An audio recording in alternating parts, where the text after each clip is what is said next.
ফেরাউন হযরতে আসিয়াকে স্ত্রীকে এরকম কাঠের বোর্ডের মধ্যে আপনার বাঁধছে, হাত পাও বাইদা সারা শরীরের মধ্যে পেরেক মারছে, পেরেক মাইরা রক্তাক্ত অবস্থায় বলছে, আসিয়া হয় কালেমা ছাড়ো, নয়তো তোমার শরীরের চামড়া এখন জীবিত অবস্থায় একটা একটা করে টেনে টেনে উঠানো হবে।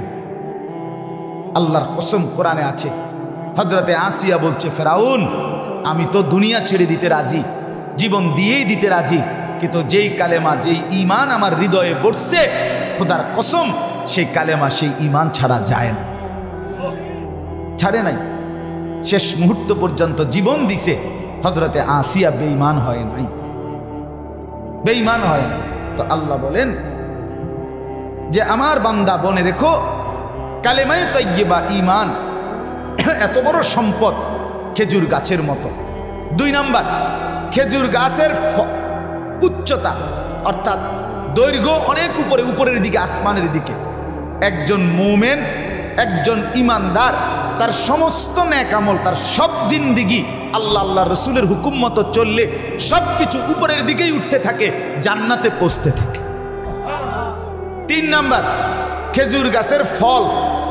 খেজুর গাছের যে ফল স্বাভাবিকভাবে গাছের গোড়ার থেকে অনেক উঁচে ফল ধরে, যার কারণে ময়লা আবর্জনা নাফাকি থেকে ফলটা পবিত্র থাকে, পরিষ্কার থাকে।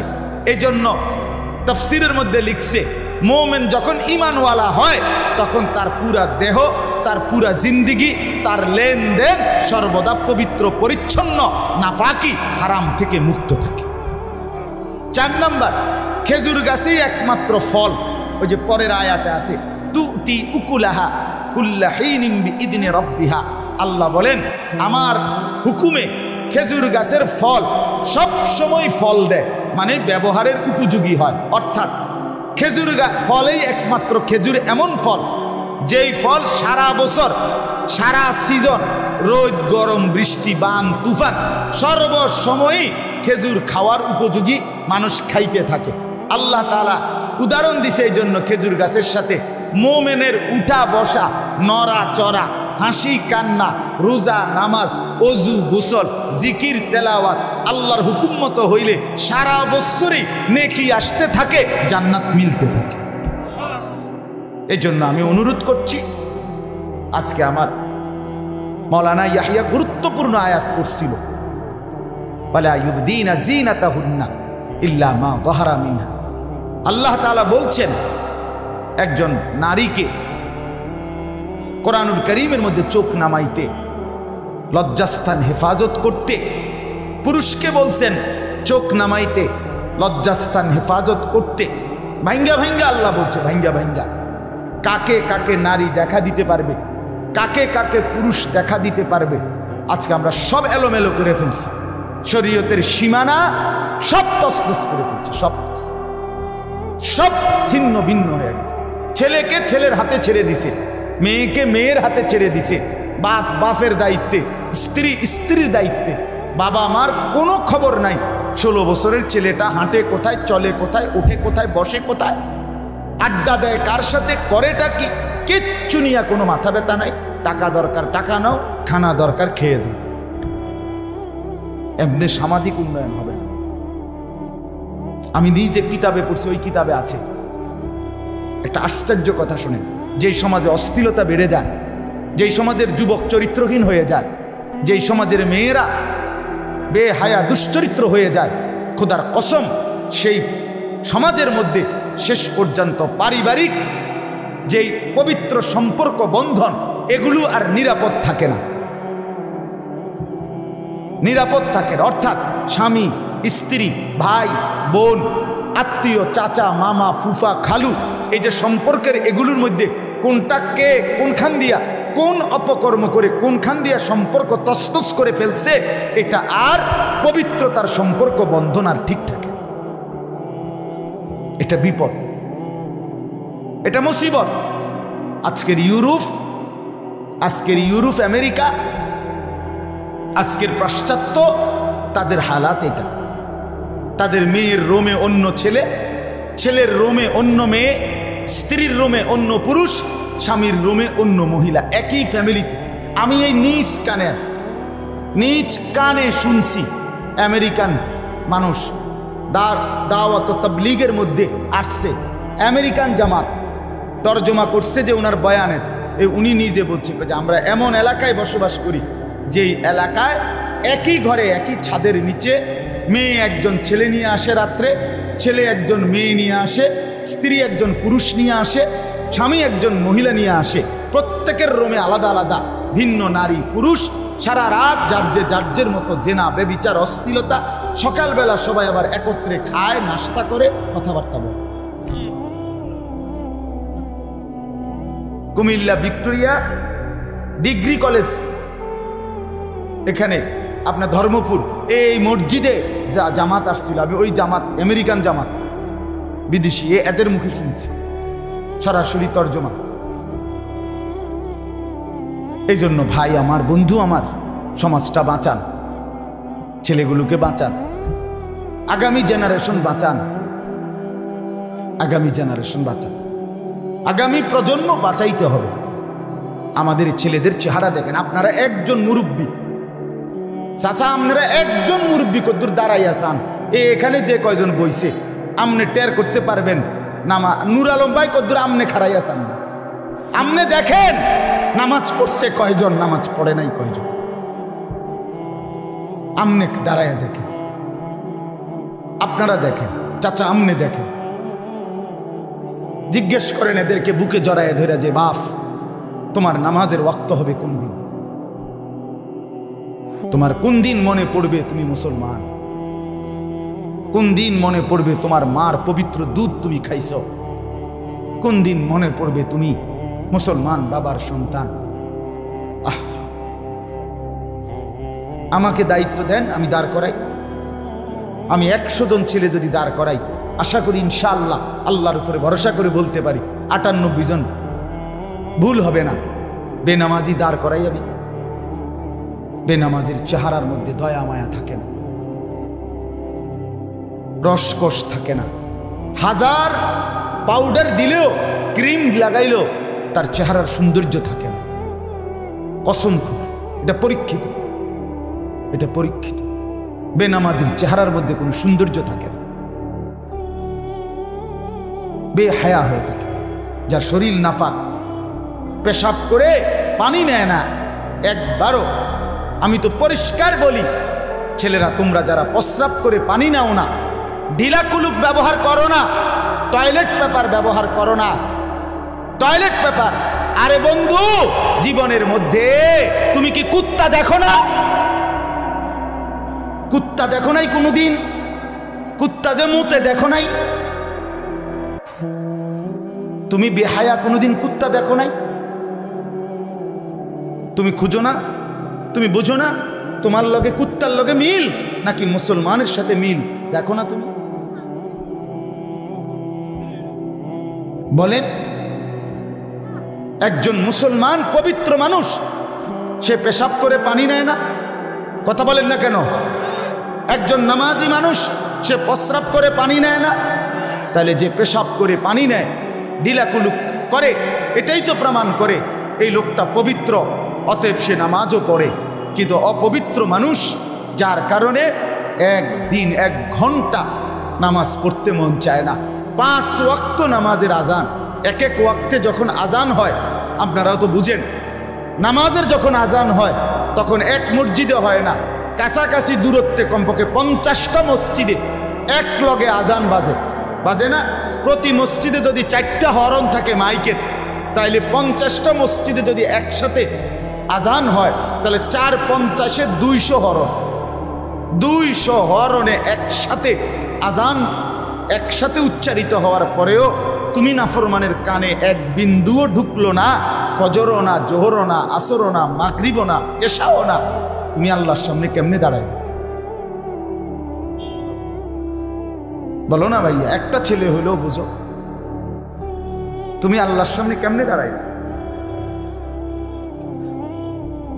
অতএব আমাদের বুঝা দরকার, আমাদের ফেরা দরকার, আমাদের নিরাপত্তা, আমাদের স্বস্তি, আমাদের আশ্রয়, আমাদের পরবর্তী বেঁচে থাকা খোদার কসম ইমানের উপর, আল্লাহকে মানার উপর। অতএব আমি বললাম এতক্ষণ আপনাদের কাছে এই কথাটাই। আমি 4-5টা আয়াত পড়ছি, এবার আয়াতের তর্জমা বলি। যে কয়জন, আমার কোনো আফসুস নাই, একজন যদি শোনে একজনই শুনছে, 2 জন শুনলে 2 জনই শুনছে, আমার কোনো টেনশন নেই। কেউ গুরুত্ব না দিক, কেউ গুরুত্ব দিক, এতে নিয়ে কোনো মাথা ব্যথা নাই। দিন শেষে, রাত শেষে, একটু পরে আমরা যার যার জায়গায় ফিরে চলে যাব। আমি আপনাদের কাছে ঠেকানা, আপনারাও আমার কাছে ঠেকানা। কেউ কারোর জন্য দুনিয়া আটকায় না, পার হয়েই যায়, কিন্তু আখিরাত আটকায় যায়, পরকাল আটকায় যায়। মৃত্যু পরবর্তী জিন্দেগি কষ্ট হবে, আর অব্যাহত গুনাহ দুনিয়ার নিরাপত্তা তুলে দেয়। এটা হলো বিপদ। যদি সব গুনার শাস্তি শুধুই কেবল আখিরাতে হইতো তো একটা কথা আছে, কিন্তু আমাদের গুনাহ আমাদের দুনিয়ার আযাব। আমাদের দুনিয়াতেও যদি বিপদ আসে তাহলে আমাদের গুনাহ।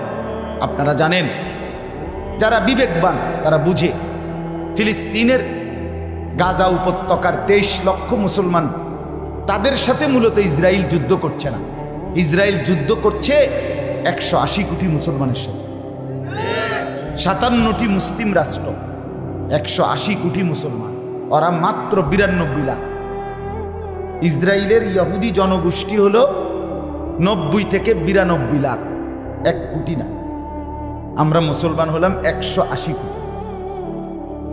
57টি মুসলিম রাষ্ট্র, আমাদের এই 57টি মুসলিম রাষ্ট্র 180 কোটি মুসলমানের এই স্লোগান, বিক্ষোভ, প্রতিবাদ, মিছিল, তারা 2 পয়সা দাম দেয়। আমরা কি পরিমাণ ব্যর্থ হয়ে গেলাম ভেবে দেখে, আমরা কি পরিমাণ হেরে গেলাম। 180 কোটি মুসলমানের আওয়াজ 92-90 লাখ কাফের পাত্তাও দিচ্ছে, পাত্তাও দিচ্ছে। সরাসরি আমি নিজে স্পষ্ট কিতাবের মধ্যে, আরবি কিতাবে লেখা আছে, ইহুদিদের বিশ্বাস এটা, ইহুদিদের এই ফিলিস্তিন, তারা অপেক্ষা করতেছে দাজ্জালের জন্য। শেষ জামানার দাজ্জাল ফিলিস্তিনে আসবে এবং ইহুদিদেরকে সাথে নিয়ে সারা বিশ্ব শাসন করবে, এটা ইহুদিদের আকীদা। এই জন্য ফিলিস্তিনের 1 ইঞ্চি জমি মুসলমান থাকতে দিবে না, এটা তাদের শেষ ফয়সালা। একদিন পর পর হোক, 2 দিন পর পর হোক, 1 বছর পর পর হোক, 6 মাস পর পর হোক, 75 বছর ধরে অব্যাহত আপনার মুসলমানদেরকে বের করছে। এই যে মানুষগুলো বর্ডার ছেড়ে গেছে ওই পাশে, এগোরে আর ঢুকতে দেন, আর ঢুকতে দেন। বছরের পর বছর শরণার্থী শিবিরে এরা দিন কাটাচ্ছে। কেন? দাজ্জালকে তারা বরণ করবে। 2 নাম্বার, এদের স্পষ্ট কিতাবে ভবিষ্যৎবাণী আছে। 75 বছর আগে তারা ঘোষণা দিছে, আমরা একটি গ্রেট ইসরায়েল প্রতিষ্ঠা করব, যেই রাষ্ট্রটা হবে একদিকে ফিলিস্তিন, আরেকদিকে মিশর, আরেকদিকে ইরাক, আরেকদিকে খোদার কসম তাদের বক্তব্য হুবহু এটা, যে মুহাম্মদের মদিনা। এই পুরাটা মধ্যপ্রাচ্য নিয়ে একটি ইহুদি রাষ্ট্র প্রতিষ্ঠা করার স্বপ্ন তাদের, এবং তাদের এটা ওয়াদা যে তারা রাসূলুল্লাহ সাল্লাল্লাহু আলাইহি সাল্লামকে মদিনায় মুহাম্মদকে থাকতে দিবেন, মদিনার রওজা পাক থেকে, এখান থেকে সরায় ফেলবে, লাশ উঠাবে। বুঝছেন? আজ থেকে অনেক আগে সুলতান নুরউদ্দিন মাহমুদ রাহমাতুল্লাহ আলাইহির জামানায় এই ইহুদিরা নবী সাল্লাল্লাহু আলাইহি সাল্লামের লাশ মুবারক চুরি করতে চাইছিল। এটা ইতিহাসে সবাই জানে এই ঘটনা। কেন? তাদের বিশ্বাসে তারা এই পুরাটা অঞ্চল তাদের দাবি, তাদের পূর্বপুরুষের। এই জন্য মূলত তারা শুধু 20 লাখ মুসলমানের বিরুদ্ধে যুদ্ধ করে না, 1 কোটি মুসলমানের বিরুদ্ধে লড়াই না। আমরা 180 কোটি মুসলমান, এমন একটি মুসলমান আছে যার কলিজার ভিতরে মদিনার মহব্বত নাই? কথা বলেন না কেন? রসুলকে ভালোবাসে না, রসুলের প্রতি মায়া নাই, মদিনার প্রতি এমন একটা মুসলমান হইতে পারে? তাইলে আমাদের 180 কোটির মুসলমানের হৃদয়ের গভীরে যার স্থান, সেই নারী গভীর ধরে টান দেওয়া, ধ্বংস করা, এটা তাদের টার্গেট। তাহলে আমরা আমাদের হালাত কোথায়? আমাদের প্রস্তুতি কই? আমাদের আল্লাহর সাথে আমাদের সম্পর্ক কোথায়?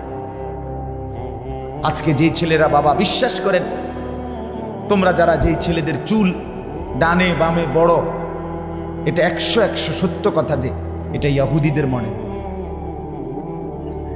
এটা ইহুদিদের পক্ষ থেকেই প্রোডাক্ট।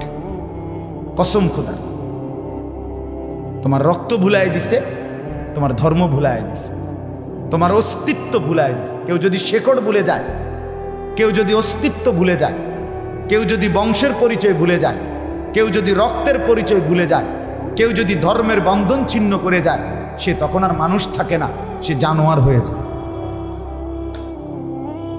তার আর নিজস্ব কোনো বৈশিষ্ট্য, স্বকীয়তা থাকে না।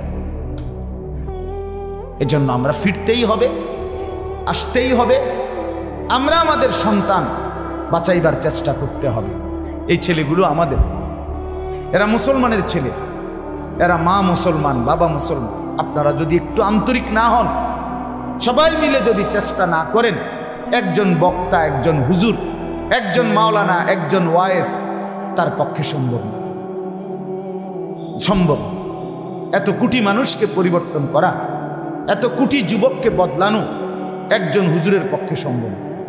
বলেন আর বহুত হুজুর আছে না? বহুত নাই। আমার শায়েখ আল্লামা মুফতি মুশতাকুর নবী কাসিম হুজুর ওই দিনও বলতেছে, ওই যে মাওলানা, মাহফিল হয় লক্ষ লক্ষ, কিন্তু উপযুক্ত বক্তা 50 জন নাই। বক্তা 50 জন নাই, তাহলে মাহফিল কি করে? মুরাদনগর উপজেলার মধ্যে 22টা ইউনিয়ন, 22টা না ইউনিয়ন, তো একটা ইউনিয়নে যদি গড়ে 10টা করে গ্রাম হয়, কয়টা গ্রাম? 220। বোঝেন না আপনি?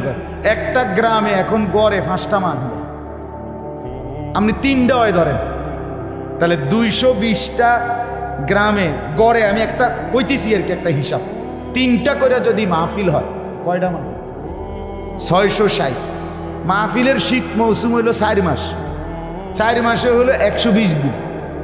একজন বক্তা যদি 2টা করেও মাহফিল করে, কথা বুঝছেন, তাইলে মাহফিল হবে এবার আর 240টা। মুরাদনগরে মাহফিল দরকার 660টা। আমি সর্বনিম্ন কইছি, আরো অনেক বেশি। সারা বাংলাদেশ কোথায়? 64 জেলা কোথায়? কথা বুঝছেন? এই জন্য ওয়াইস কই, বক্তা কই। কাজে এই অল্প কয়েকজন আলেম এত বড় জনগোষ্ঠীকে সংশোধন করা সম্ভব না। আমরা যদি প্রত্যেকেই নিজের ঘরের দায়িত্ব নেই, আমি যদি আমার ছেলেকে একটু বলি, মেয়েকে বলি, স্ত্রীকে বলি, ভাই বন্ধুকে বলি, ডানে বামে যদি একটু বলি, একটু একটু চেষ্টায় ইনশাআল্লাহ সমাজের উল্লেখযোগ্য অংশ পরিবর্তন হবে।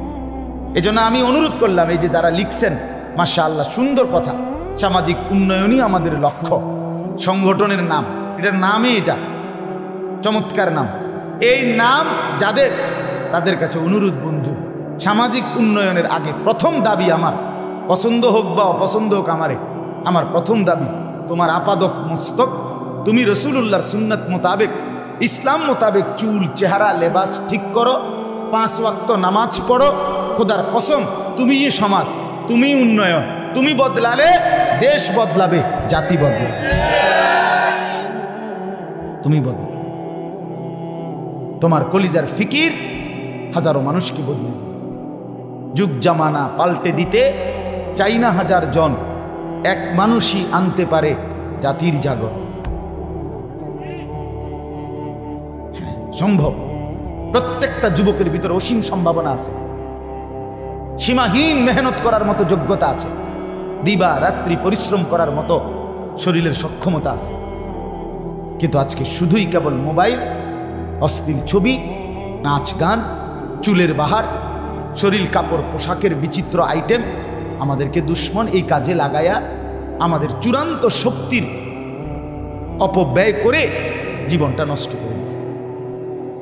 আমরা কিতাবে পড়ছি, রাসূলুল্লাহ সাল্লাল্লাহু আলাইহি ওয়াসাল্লামের একজন সাহাবী হযরত যায়েদ ইবনে সাবিত রাদিয়াল্লাহু তাআলা আনহু, 16 বছর বয়সে উনাকে হযরত আবু বকর সিদ্দিক রাদিয়াল্লাহু তাআলা আনহু যখন প্রথম খলিফা হইছেন, তো উনাকে বলছিলেন, জায়েদ, কোরআন শরীফ পুরা 30 পারা একত্রে সংরক্ষণ করা, সংকলন করা, এই দায়িত্বটা আমি তোমাকে দিতে চাই।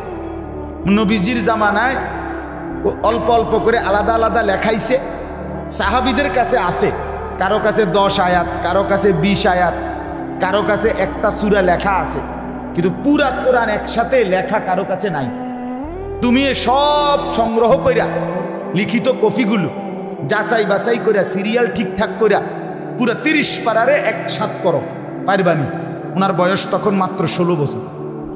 এই সাহাবী, এই যাকে দায়িত্ব দিয়েছে, কইছে, আমরা নিজে কিতাবে পড়ছি, 16 বছরের এই তাগরা সাহাবী, উনি বলতেছেন, আমিরুল মুমিনিন, আমাকে যদি আপনি এই পাহাড়টা, সামনে মদিনার পাহাড় দেখাইছে বড়, এই পাহাড়টা যদি বলেন কাইটা এখান থেকে আরেকখানে নিয়ে স্তূপ দিতে, খোদার কসম আমি এটাও পারব। আপনি আমার কি কইলেন?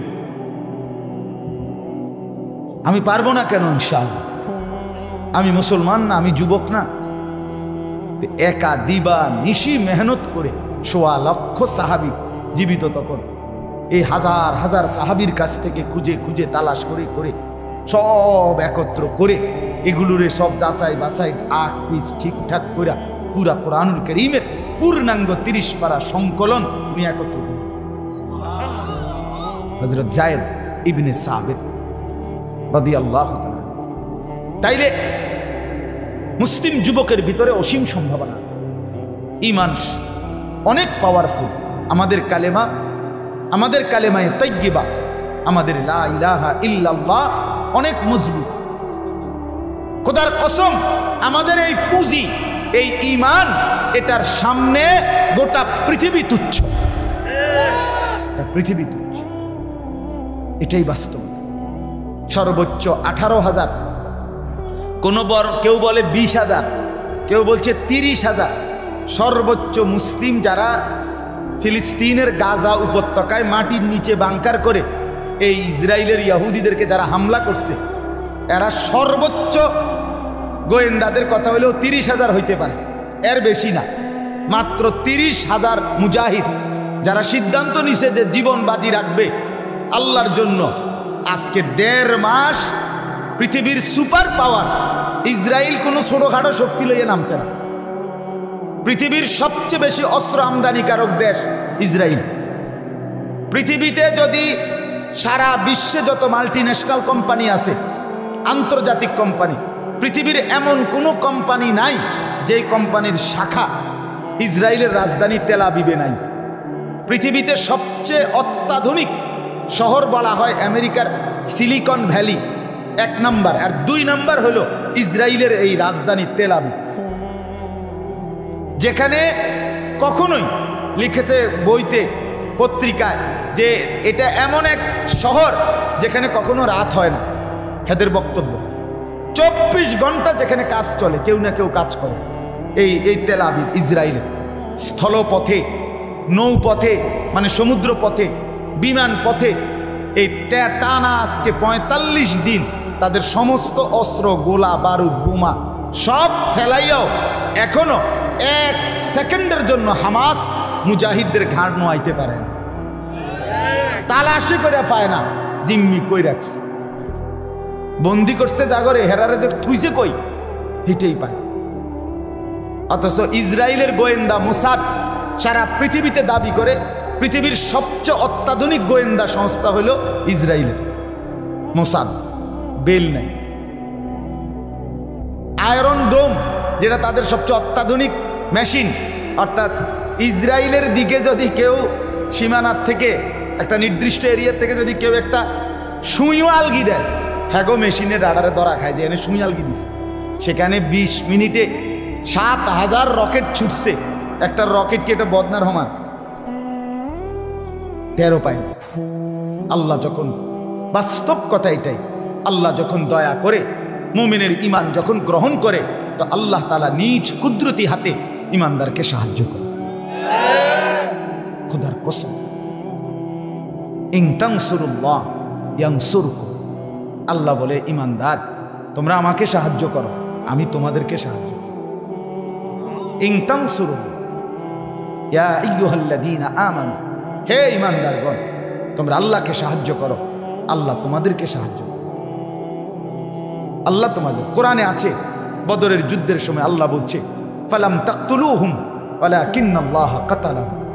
ও আমার বদরের সাহাবীরা, আল্লাহ বলে 313 জন তোমরা যুদ্ধ করো নাই, আমি আল্লাহ বদরের যুদ্ধ আমি করছি। কোরআনে না ওয়ালাকিন্নাল্লাহা কাতালাহুম, আল্লাহ বলে যুদ্ধটা আমি না করছি, আমি না করছি। ওমা রামাইতা ইদ রামাইতা ওয়ালাকিন্নাল্লাহা রামা। আল্লাহ বলছে বন্ধু, আপনি যে শত্রুদের দিকে বালু মারছেন, আসলে তো আমনে মারেন নাই, দেখছে না মানুষে আমনে মারছেন। আল্লাহ বলে কসম বন্ধু, আমি আল্লাহ ওই বালু ছুঁড়ে মারছি। নালে রসুল যদি নিজের যোগ্যতায় মারতেন তাহলে সামনের দিকে যে কয়জন তাগো চোখে লাগতো, কিন্তু আল্লাহ যখন মারছে এটা মূলত, তখন চতুর্দিকের সবার চোখে এই বালু লাগছে। তো হেদিকে গুড়লো কেমনে বালু? বোঝেন না? মুঠ করে যদি কেউ বালু মারে তো সামনের এই কয়জনের মুখ চোখে না পড়বে, এগোটাকেও চোখে পড়লো কেন? এদিকের ওনাকেও চোখে পড়লো কেন? এগো চোখে পড়লো কেন? আল্লাহ বলে না না দোস্ত, আমনে না, আমি মারছি। আর আমি মারলে সব দিক ঘুরাই তারি। কোরআন, হতাশ হওয়ার কিছু নাই। আমাদের আল্লাহই আমাদের বিশ্বাস, আমাদের ঈমান, আমাদের কালেমায়ে তাইয়্যিবা, আমাদের লা ইলাহা ইল্লাল্লাহ, এটার উপরেই আমাদের আস্থা। আমি সব সময় বলি যে আবু জেহেল, আবু লাহাব, উতবা, শাইবা, উমাইয়া ইবনে খালফ, মক্কার বড় বড় কুরাইশ নেতা, তারা ঈমান আনে নাই। তারা মনে মনে ভাবছে আমরার মতো মাতবর যদি ঈমান না আনি, আচ্ছা দেখুন তো মোহাম্মদ কদ্দুর আজ্ঞায়, আচ্ছা দেখুন না হাবড়া কি উল্টায়, আমরা মেন ফিলার, আমরাই নাই, কে তারে সহযোগিতা করে? দেখাই দিছে সর্দার মাতব্বর সরো, তোমাদের মতো অহংকারীকে ছাড়াও আমি আল্লাহ আমার রসুলকে মক্কা বিজয়ও করাইছি, ইসলামের বিজয়ও সারা পৃথিবীতে ছড়াইয়া দিছি। তাইলে আবু জেহেল, আবু লাহাব তারা জাহান্নামী হয়েছে, কিন্তু ইসলাম বিজয় হয়েছে কিনা বলেন? এজন্য যুবক, আমি তোমাদের একজনকে বললাম, হতে পারে কিছু ছেলে পাত্তা দিবে না, নামাজ পড়বে না, চরিত্র সুন্দর করবে না, অসভ্যতা ছাড়বে না, সে মনে করবে হাসতে হাসতে উড়াই দিছে। না রে বন্ধু, তোমার মতো 2-4 জন অপদার্থ না হইল ইসলাম ঠিকই টিকবে, মুসলমান জিতবে, ফিলিস্তিনও জিতবে ইনশাআল্লাহ। খুদার কসম, তুমি কামে লাগলা না, তুমি কামে লাগলা না, তুমি বদনসিব, কিন্তু ইসলাম কি করবে? থাকবে, মুসলমান থাকবে, আল্লাহর দিন টিকবে। তো দেখার বিষয় হলো আমি আর তুমি কামে লাগছি কিনা। ওই আমরা অনেক সময় দেখবেন মসজিদ মাদ্রাসার কামের বেলায় কয় হুজুররা সব সময় যে ভাই মসজিদে হয়ে যাবে, মাদ্রাসাও হয়ে যাবে, থামবে না, শেষ পর্যন্ত মসজিদের কাম শেষ হয়ে যাব। কিন্তু দেখার বিষয় হলো আমনের টাকা কামে লাগছে, ঠিক কিনা বলেন? এর দূর হলো বিষয়। আর আমনের টাকা ছাড়াও মসজিদ ঠিকই হয়ে যাবে, আমনের টাকা ছাড়াও মাদ্রাসা ঠিকই হয়ে যাবে, কিন্তু দেখার বিষয় হলো আমনে কামে লাগছে না। এই জন্য দয়া করে রাত গভীরে আমি এবার শুধু আমার আয়াতগুলোর তর্জমা শুনাইতে চাই। মূল কথা আমার শেষ। আমাদের আল্লাহ, আমাদের ঈমান, আমাদের বন্দিগি, আমাদের আমল, আমাদের সেজদা, এটাই আমাদের পুঁজি। আমাদের আমেরিকা নাই, আমাদের কোনো জাতিসংঘ নাই, আমাদের জন্য কোনো মানবাধিকার সংস্থা নাই, আমাদের জন্য কোনো আন্তর্জাতিক আইন নাই, খোদার কসম কিচ্ছু নাই। আমাদের একজনই শুধু, তিনি আমাদের আল্লাহ।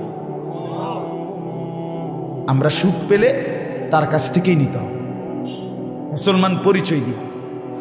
আল্লাহ আমাদেরকে বুঝ দান করে, আল্লাহ আমাদের ছেলেদেরকে বুঝ দান করে, আমাদের সন্তানদেরকে বুঝ দান করে। দেখেন আল্লাহ তাআলা এখানে উদাহরণ দিচ্ছেন, তর্জমা শুনেন তাহলে আপনি মজা পাবেন। কোরআনুল কারীমের 13 নম্বর পারা 14 নম্বর সূরা, সূরা ইব্রাহিম সূরাটার নাম। এই সূরার 24 নম্বর আয়াত আমি তেলাওয়াত করেছি এখান থেকে।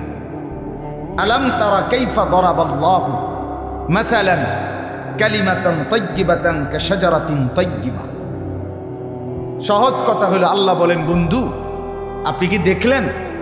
আমি আপনাদেরকে বোঝানোর জন্য কেমন সুন্দর একটা উপমা দৃষ্টান্ত পেশ করলাম। আল্লাহ একটা উদাহরণ দিছে। কিসের উদাহরণ? কালেমায়ে তয়্যিবা, মানে মুমিনের ঈমান। আমাদের যে কালেমা লা ইলাহা ইল্লাল্লাহ, এইটার দৃষ্টান্ত কেমন, আর কাফেরের কালেমা মানে কুফরি, শিরিক, যারা বেঈমান তাদের কথা, এইটার মজবুতি কেমন, আর আমাদের কালেমা লা ইলাহা ইল্লাল্লাহর মজবুতি কেমন, আল্লাহ এখানে একটা উদাহরণ দিয়েছে। আমি আগে মুখে একটু বলি, তাহলে আপনি তর্জমা বুঝতে সুবিধা হবে। আল্লাহ বলেন মুমিনের কালেমা, ইমানদারের লা ইলাহা ইল্লাল্লাহ, কালেমায়ে তয়্যিবা, এটা সরাসরি পবিত্র একটি গাছের মতো। রাসূলুল্লাহ বলছে যেই গাছের নাম হলো খেজুর গাছ। কোন গাছ? খেজুর। আচ্ছা, কেন বলছেন? আল্লাহ বলছে আসলুহা সাবিতুন ওয়া ফারউহা ফিস সামা। খেজুর গাছ এমন একটা গাছ, যেই গাছের শেকড়, কাণ্ড অনেক গভীরে, অনেক মজবুত, আর যেই গাছের উচ্চতা, ডালপালা, শাখা প্রশাখা, ফল অনেক উপরে আসমানের দিকেই উঠতে থাকে। এই হলো খেজুর গাছ। আপনি বুঝবেন, সহজ উদাহরণ, খেজুর গাছের শেকড় অনেক গভীর হয়। খেজুর গাছের কাণ্ড, যেটা শেকড়ের উপরে গাছের যে গোড়াটা, এটা খুব মজবুত হয়। শেকড় গাছের, খেজুর গাছের লম্বা দৈর্ঘ্য অনেক উপরে, এর উপরে ডালপালা ছড়ায়, আর একদম উপরে, একবারে গোড়ায় উপরে গিয়া ফল ধরে। তো তাফসীরের মধ্যে লিখছে, 1 নাম্বার হলো খেজুর গাছের শেকড় মজবুত গভীরে। 2 নাম্বার, খেজুর গাছের কাণ্ড খুব মজবুত, যার ফলে এই শেকড় নিচে এবং কাণ্ড মজবুতের কারণে যেই কোনো ঝড় বাতাস তুফান খেজুর গাছকে গোড়ার থেকে উঠাইতে পারে না, যত তুফানে হোক। এটা অনেক শেকড় অনেক নিচে। ঠিক আল্লাহ তাআলা উদাহরণ দিছে, কোনো মুমিন বান্দার কলিজার ভিতরে, হৃদয়ের গভীরে যখন কালেমা বসে যায়, ঈমান বসে যায়, তো পৃথিবীর যেই কোনো ঝড় ঝাপটা, জালেমের জুলুম, অত্যাচারীর অত্যাচার, বেঈমানের শাসন, কোনো কিছুই আর তার কলিজার ভেতর থেকে ঈমান সরাইতে পারে না। খেজুর গাছের শেকড় এর মতো। আজকে 75 বছর এই ফিলিস্তিনের মুসলমান রক্ত দিচ্ছে, কিন্তু তারা এখনো ইহুদিদের কাছে হাত জোর করতে চাচ্ছে না, বরং বলছে আমরা যুদ্ধই আমাদের সমাধান, লড়াই আমাদের সমাধান, জিহাদ এটাই আমাদের সমাধান। বলেন আলহামদুলিল্লাহ। তাহলে মুমিন এমনই হয়। হযরতে বেলাল, হযরতে খাব্বাব, হযরতে খুবাইব, এরকম বড় বড় সাহাবীরা সর্বোচ্চ জুলুমের পরেও কলিজার ভেতর থেকে ঈমান 1 সেকেন্ডের জন্য ছাড়ে নাই। ছাড়ছে কি? ছাড়ছে। হযরতে আসিয়া, ফেরাউনের স্ত্রী, হযরত আসিয়ার হৃদয়ে ঈমান ছিল, মুসা নবীর প্রতি ঈমান আনছে। আমরা তাফসীরে পড়ছি, ফেরাউন হযরতে আসিয়াকে, স্ত্রীকে এরকম কাঠের বোর্ডের মধ্যে আপনার বাঁধছে, হাত পাও বাইদা, সারা শরীরের মধ্যে পেরেক মারছে, পেরেক মাইরা রক্তাক্ত অবস্থায় বলছে, আসিয়া হয় কালেমা ছাড়ো, নয়তো তোমার শরীরের চামড়া এখন জীবিত অবস্থায় একটা একটা করে টেনে টেনে উঠানো হবে। আল্লাহর কসম, কোরআনে আছে, হযরতে আসিয়া বলছে, ফেরাউন আমি তো দুনিয়া ছেড়ে দিতে রাজি, জীবন দিয়েই দিতে রাজি, কিন্তু যেই কালেমা, যেই ঈমান আমার হৃদয়ে বসছে, খোদার কসম সেই কালেমা, সেই ঈমান ছাড়া যায় না। ছাড়ে নাই, শেষ মুহূর্ত পর্যন্ত জীবন দিছে। হযরতে আসিয়া বেঈমান হয় নাই, বেঈমান হয় না। তো আল্লাহ বলেন যে আমার বান্দা বনে রেখো, কালেমায়ে তয়্যিবা, ঈমান এত বড় সম্পদ, খেজুর গাছের মতো। 2 নাম্বার, খেজুর গাছের উচ্চতা, অর্থাৎ দৈর্ঘ্য অনেক উপরে, উপরের দিকে, আসমানের দিকে। একজন মুমিন, একজন ঈমানদার, তার সমস্ত নেক আমল, তার সব জিন্দেগি আল্লাহ আল্লাহ রসুলের হুকুম মতো চললে সবকিছু উপরের দিকেই উঠতে থাকে, জান্নাতে পৌঁছতে থাকে। 3 নাম্বার, খেজুর গাছের ফল, খেজুর গাছের যে ফল, স্বাভাবিকভাবে গাছের গোড়ার থেকে অনেক উঁচে ফল ধরে, যার কারণে ময়লা আবর্জনা নাফাকি থেকে ফলটা পবিত্র থাকে, পরিষ্কার থাকে। এজন্য তাফসীরের মধ্যে লিখছে, মুমিন যখন ঈমানওয়ালা হয় তখন তার পুরা দেহ, তার পুরা জিন্দেগি, তার লেনদেন সর্বদা পবিত্র পরিচ্ছন্ন, নাপাকি হারাম থেকে মুক্ত থাকে। 4 নম্বর, খেজুর গাছই একমাত্র ফল। ওই যে পরের আয়াতে আছে, তুতি উকুলাহা কুল্লা হিনিম বিইذনি রাব্বিহা। আল্লাহ বলেন আমার হুকুমে খেজুর গাছের ফল সব সময় ফল দেয়, মানে ব্যবহারের উপযোগী হয়। অর্থাৎ খেজুর ফলেই একমাত্র খেজুর এমন ফল যেই ফল সারা বছর, সারা সিজন, রোদ গরম বৃষ্টি বান তুফান সর্বসময়ই খেজুর খাওয়ার উপযোগী, মানুষ খাইতে থাকে। আল্লাহ তাআলা উদাহরণ দিছে এই জন্য খেজুর গাছের সাথে।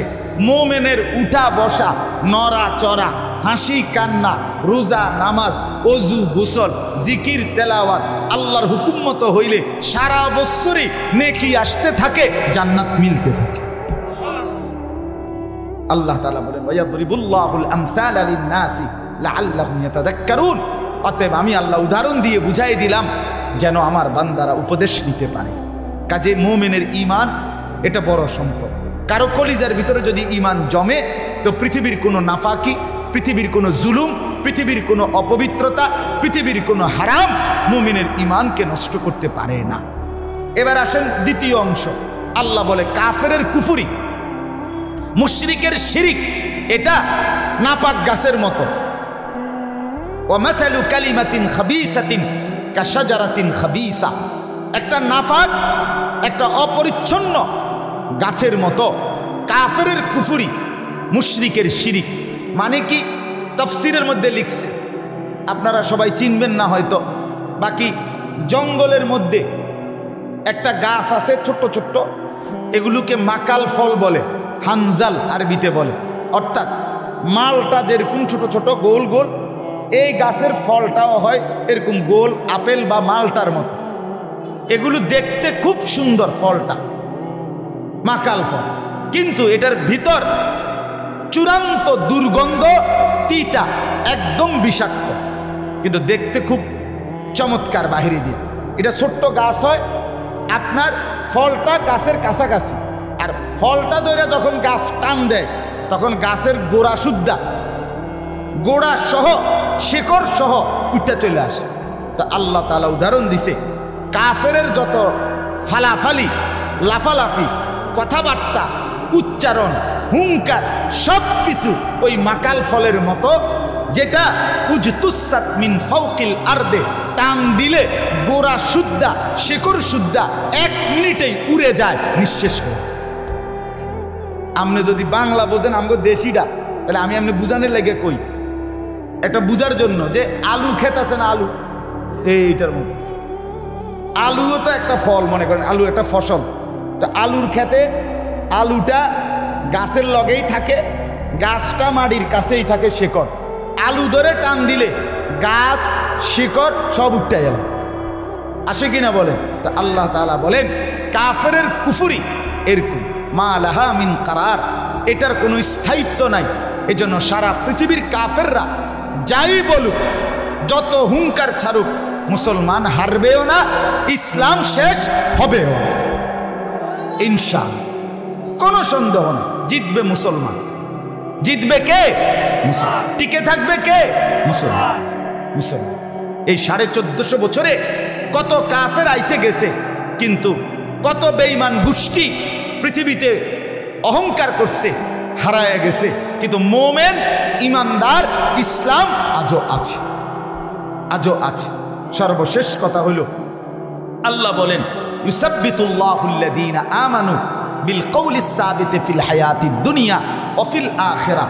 আল্লাহ তাআলা বলেন আমি আল্লাহ ওয়াদা দিলাম, আমার কোনো মুমিন বান্দা যদি ঈমান মজবুত করে, এই ঈমান এই কালেমার বরকতে আমি আল্লাহ তাকে দুনিয়ার মধ্যেও মজবুতি দান করব, কবরেও এবং হাসরেও আখেরাতে সর্ব জায়গায় আমি আল্লাহ তাকে দৃঢ়তা মজবুতি আমি আল্লাহ তাআলা তাকে বলিষ্ঠ ওয়াদা আমি আল্লাহ দিলাম যে আমি তাকে নিরাপত্তা, স্বস্তি, শান্তি এবং জান্নাত সবটাই দেব।